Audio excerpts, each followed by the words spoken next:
It told me she was building a ship.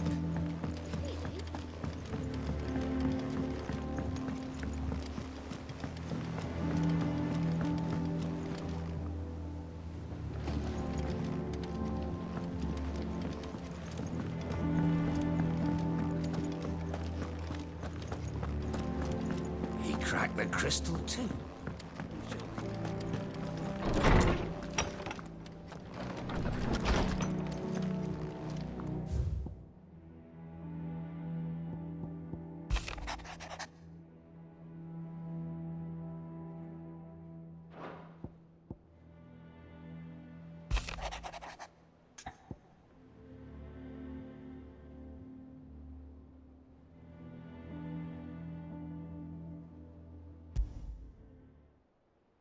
Trouble with the ledgers. Shouldn't he be asking Otto for help?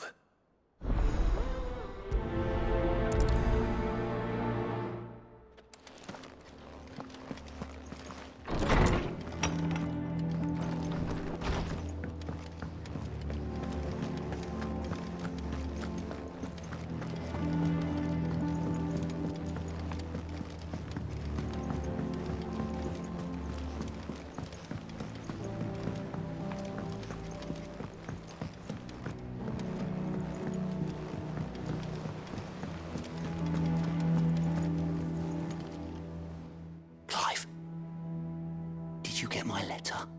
That's why I'm here. Shh. Otto might be listening.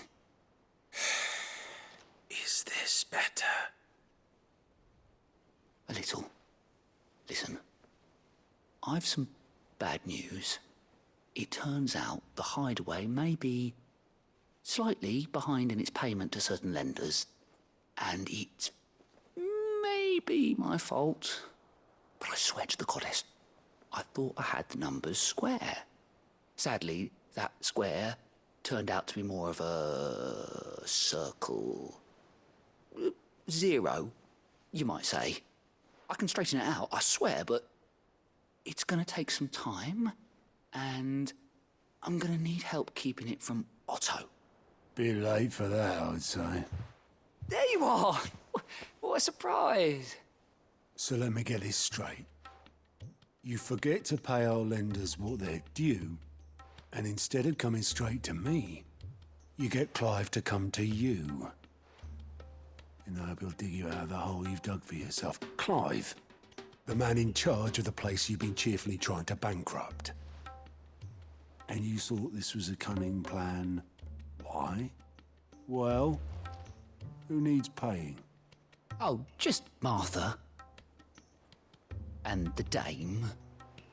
And, well, Lady Karen. But only 500 talents.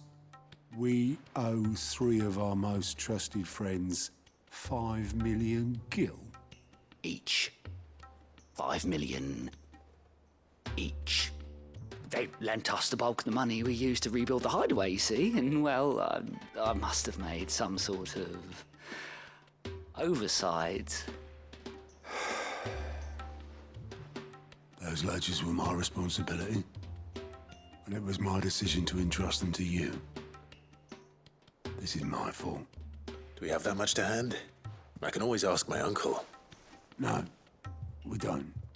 And no, you won't. We've lightened Lord Rosfield's purse enough.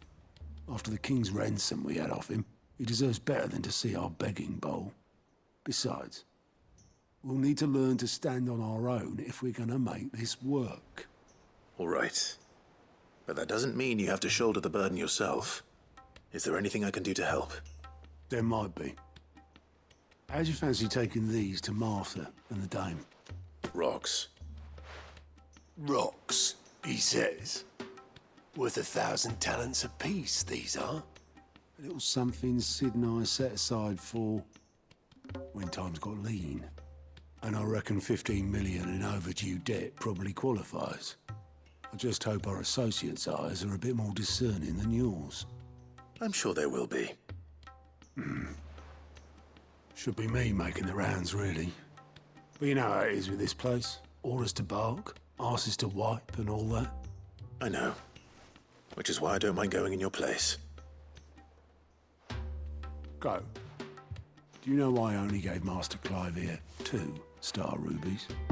Because you'd rather Lady Karen killed me.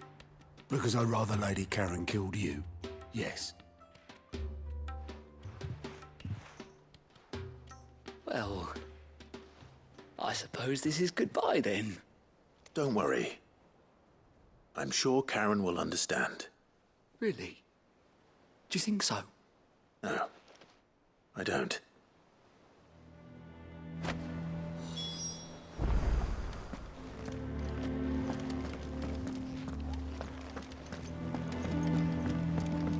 Mid told me she was building a ship. Really? That's a ship? Let's sail it around the lake.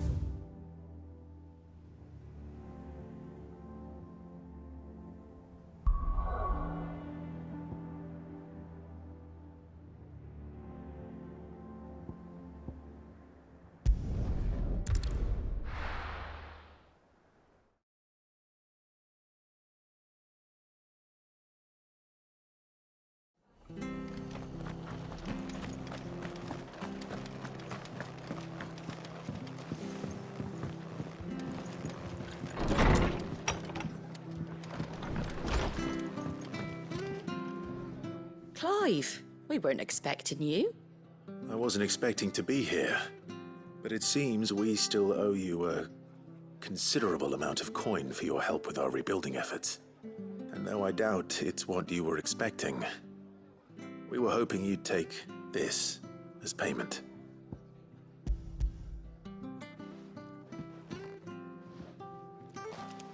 A star ruby? I can't accept this. It's worth at least twice what you owe me. More if you can find yourself the right buyer. Think of the difference as interest. Interest? If word got out I charged that much, no one would ever borrow from me again. Anyway, why are you the one here asking me about this? I'd have expected Otto.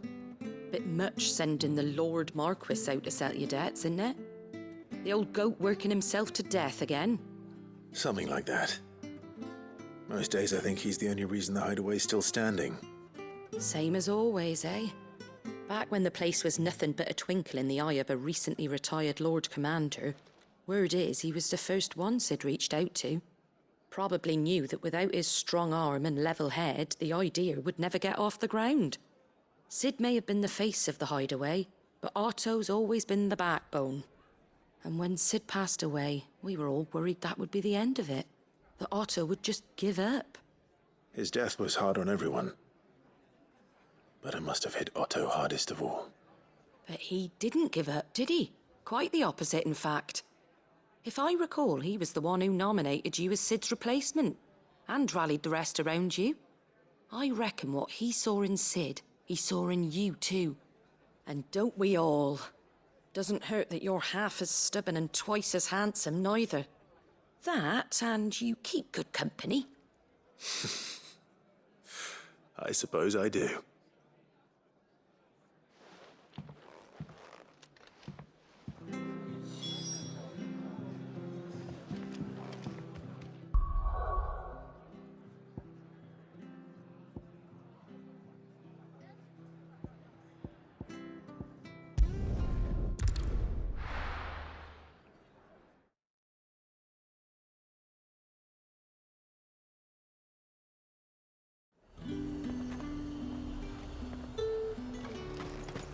There's talk.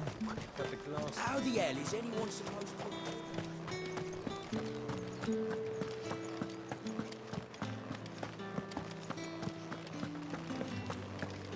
Did you hear? The gates to heaven. I want to see you again.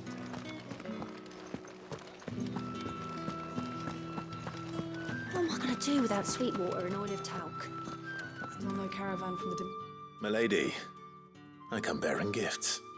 Gifts? Whatever is the occasion.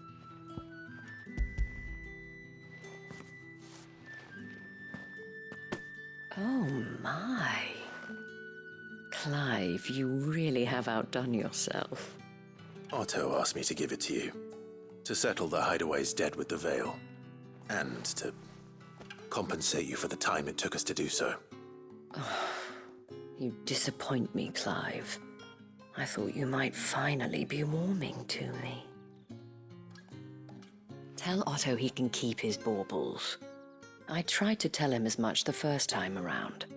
The man owes me nothing, nor does the hideaway. My contribution to the restoration effort was made freely and willingly.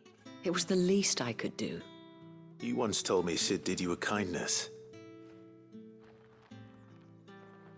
I'd like to do the same. Please, accept it. For my sake. And for Otto's. For all of us. For all you've done. It is rather fetching, isn't it? Very well. Otto is lucky to have you, Clive. I doubt anything could ever replace his son. But you and the others at the hideaway are the closest thing he has to family. Otto had a son. Long ago, yes. Sid told me Otto lost him when he was just a boy, and blamed himself for not being able to stop it. I don't know how it happened, whether there was anything he could have done, but it was clear that it weighed heavily on him. I didn't know. How could you have? I doubt anyone did. Besides Sid, I've never met a man more keen to bear his sorrows in stoic silence. An ill habit, given that both have always been surrounded by friends desperate to help them. I'm beginning to see that.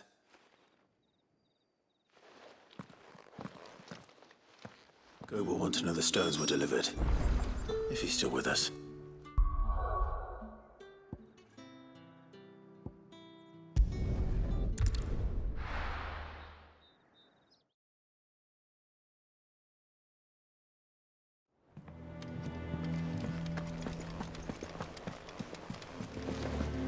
Is that the thing Tomes helped to do? They told me she was building a ship.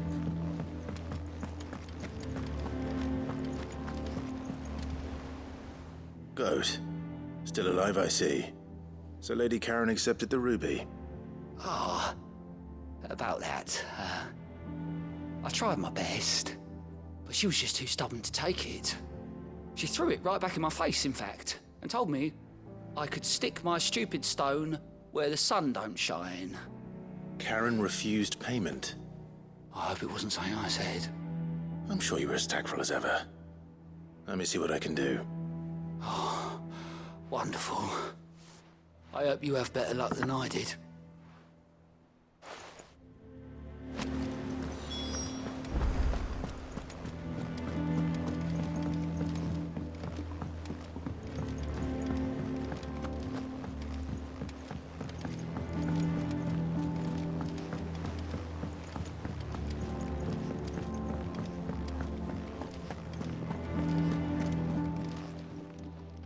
Lady Karen, Goat tells me you weren't happy with our offer. Would you prefer the debt was repaid in coin? What debt? I don't recall lending any of you lot me hard-earned gil. I may have tossed a talent or two in the hideaway's coffers, but those were donations, and you can hardly call it charity if you go asking for it back. Of course not. But one good turn deserves another. And our circumstances have changed. Surely you wouldn't shun the gratitude of a pauper who happened to have become a prince. Oh, so you're a prince now, are you? Fine. But I'm selling it and taking what I'm owed, then you're getting the rest whether you like it or not.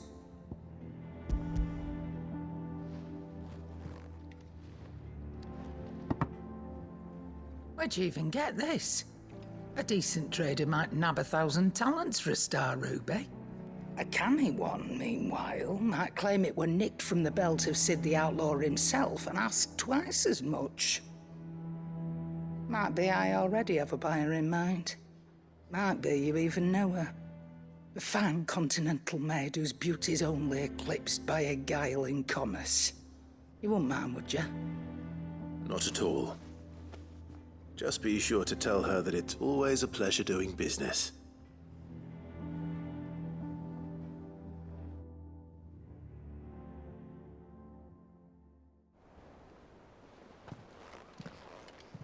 I hear you ended up delivering all 3 stones. Thanks to this lump. I sometimes wonder what I pay you for. Speaking of which, I still haven't been paid last month's wages. Oh, so you remember what's owed to you then? Get your ass behind that disc of yours and don't get up before those ledgers are square. Right away.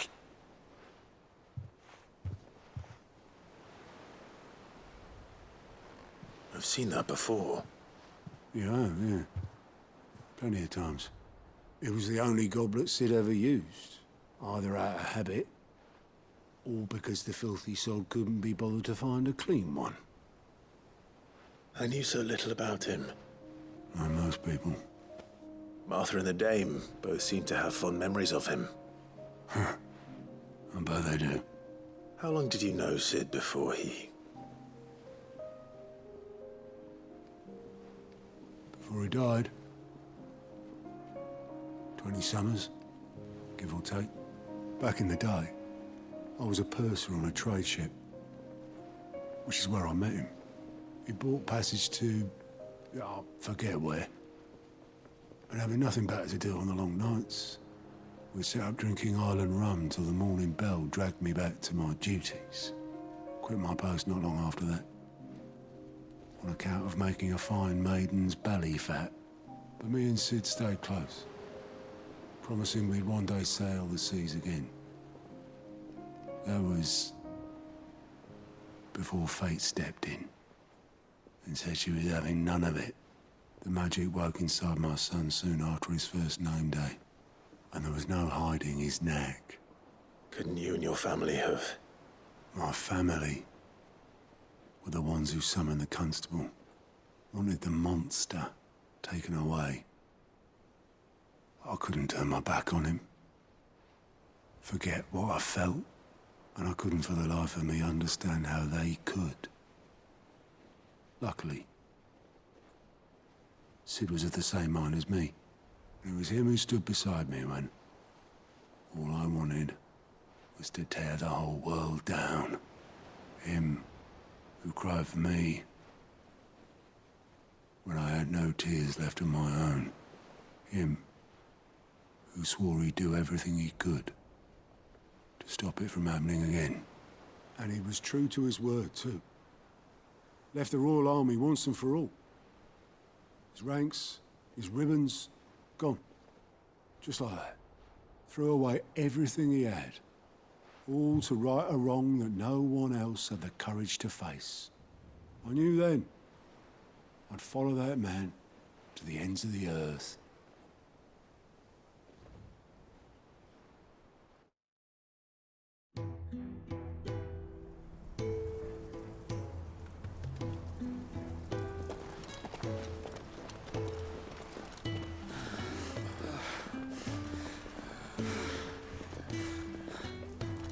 He was always too clever for his own good, was Sid.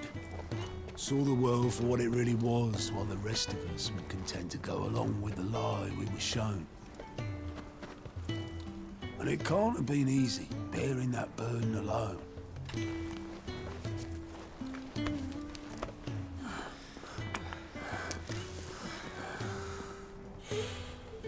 But he didn't let it stop him. He never lost faith in what he believed was right. And that gave us faith in him. Faith he'd steer us true. So I swore to myself that I'd always be right behind him, ready to catch the stubborn sod, if ever he should fall.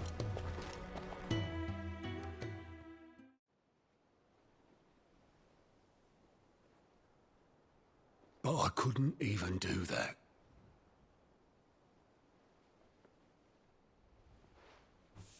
Ignore me. Just the ramblings of a tired old man. Leave that lot. I'll tidy it up in a bit.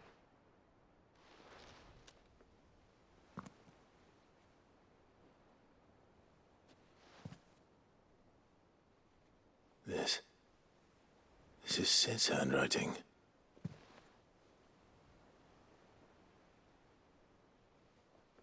Dear Otto.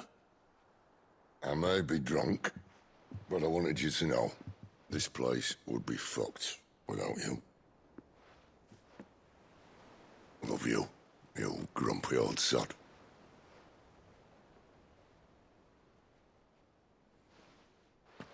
This note. What about it? Sid was right. Without you, we'd all be lost.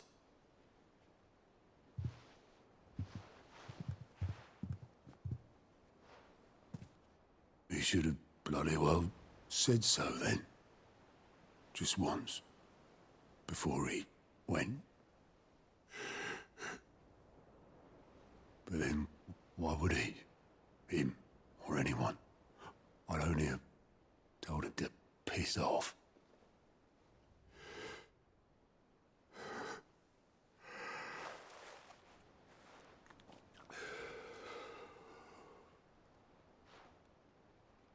You're wrong, though. Both of you. It was never just me keeping the hideaway afloat. It was all of us. I just shoved people in the right direction, and I barely seem to be able to do that anymore.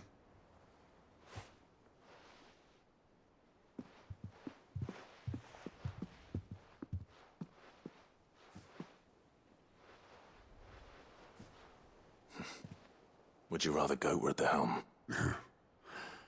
Well, maybe I've got a few more years left in me. I'm going to hold you to that, Otto. Before you go, Sid would have wanted you to have this. But that's... This'll do me just fine.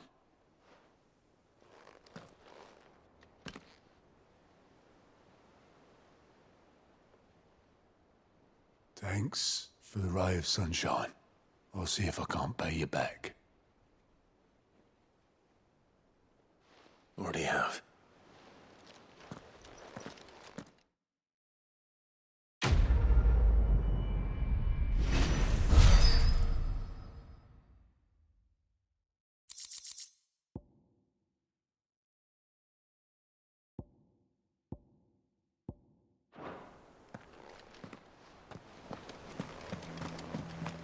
Mid told me she was building a ship.